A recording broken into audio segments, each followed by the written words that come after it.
So here's the video on how you can export your work in the Vinci Resolve 16.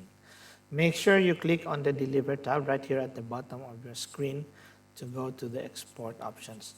So right here on the top left corner of your screen, you'll see the different file formats. You just need to click Custom if you don't know, or if you're not sure which file format you are going to use to export. So here, just write the file name. Let's say I'll use Bald Eagle Semifinal. And here in the location, just browse for a location where you want the file to be exported. So I'll just choose desktop to make it easy for me to find where I saved it. So click Save. Scroll down here. If you want to change some of these options, make sure this is video. The video is selected here. And if you don't know what to change here, don't change anything. Just click Add to Render or Add to Render Queue.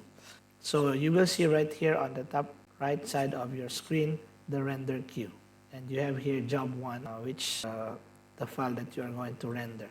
So once you're done, you click start render.